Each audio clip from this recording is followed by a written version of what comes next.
ہمارے نوجوانوں میں ٹیلنٹ کی کوئی کمی نہیں ہے، اور اس کی تازہ ترین مثال ہیں 12 سالہ ماہین ماجد، جن کا تعلق ملتان سے ہے، اور وہ صرف 12 سال کی عمر میں اس وقت ناول نگار بن چکی ہیں۔ لکھنے کا شوق، کتابیں پڑھنے کا شوق آج کل ہم دیکھتے ہیں کہ ختم ہوتا جا رہا ہے، چاہے بچے ہوں چاہے ہمارے نوجوان ہوں۔ سوشل میڈیا کا دور ہے، تو جو کتابوں کی جگہ تھی وہ اب موبائل فون نے لے چکی ہے، اور ای بکس بھی اب تو اویلیبل ہیں، لیکن ہم نے ایسے بہت کم لوگ دیکھے ہیں جو کتابوں سے لگاؤ رکھتے ہیں۔ لیکن ماہین نے ایک بہت ہی زبردست قسم کا ناول لکھا ہے، ان کا پہلا ناول ہے، یہ بک ہے ان کی جس کا نام ہے the unknown and the pearl of beauty.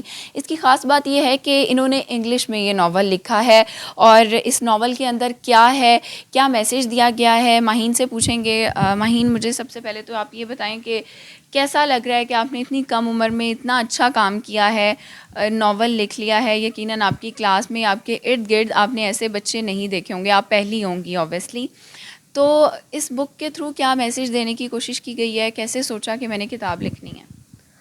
جب میں بکس پڑھتی رہی اور مجھے آئیڈیا آتا رہا، تو پھر اس لیے میں نے ایک بک لکھی، اور میں نے جب یہ فیل کیا میں نے کہ میں بہت خوش ہوئی کہ میں نے بک لکھی ہے، اینڈ آئی میڈ اور میں نے اپنی فیملی کو پراؤڈ کیا ہے، اور میری دوستیں بھی بہت خوش ہوئی تھیں، اور میں یہ چاہتی ہوں کہ سب کو یہ لگے کہ وہ اکیلے نہیں ہیں تھرو دس بک۔ ٹھیک ہے، یعنی آپ نے لونلی نیس کا کنسیپٹ ختم کرنے کی کوشش کی ہے۔ کتنے عرصے میں کتاب لکھی ہے، اور نیکسٹ کیا پلان ہے؟ اور بکس دیکھیں گے ہم آپ کی؟ جی انشاءاللہ، آپ اور یہ سیریز ہے تو اس لیے اس نام کی دا انون نام کی اور بھی بکس آئیں گی انشاءاللہ، اور یہ میں نے 1 سال اور کچھ مہینے میں لکھی ہے۔ ٹھیک ہے، اچھا، اسٹڈیز بہت زیادہ ٹف ہوتی ہیں، آپ 6 کلاس میں پڑھ رہی ہیں، تو کتنا ٹائم آپ اپنی اسکول کی اسٹڈیز کو دیتی ہیں، اور کتنا ٹائم جو ہوتا ہے آپ کے پاس اتنا ٹائم کہ آپ وہ بکس پڑھنے میں گزارتے ہو اور لکھنے میں؟ میں زیادہ تر تو چھٹیوں میں بکس پڑھتی ہوں۔ ایک دفعہ مجھے ایڈکشن ہو گیا تھا تو میں ایگزامس میں بھی پڑھتی تھی، لیکن مجھے جب بھی فری ٹائم ملتا ہے تب میں بک لکھتی ہوں، اور ورنہ میں پڑھتی ہوں اور جو بھی ڈیلی روٹین ہوتی ہے وہی کرتی ہوں۔ ٹھیک ہے، ماہین کے والد بھی ہمارے ساتھ موجود ہیں، اور ایسے موقعوں پر جو والدین ہوتے ہیں ان کی جو خوشی ہوتی ہے اور جس طرح سے وہ فخر محسوس کر رہے ہوتے ہیں، اس کا اندازہ لگانا جو ہے وہ کافی مشکل ہوتا ہے۔ ان کی طرف چلیں گے۔ السلام علیکم۔ السلام علیکم جی۔ اچھا سر، مجھے یہ بتائیے گا کہ آپ کی بیٹی نے اتنی کم عمری میں کتاب لکھی ہے، یقیناً آپ نے پڑھی بھی ہوگی، کیسا لگ رہا ہے، کیسا فیل کر رہے ہیں؟ ہاں جی، پہلی بات تو یہ ہے کہ اولاد کی خوشی یا کامیابی پیرنٹس کے لیے بہت امپورٹنٹ چیز ہے۔ ہم لوگ بہت خوش ہیں، اس کی ماں، میں، اس کی بڑی بہن۔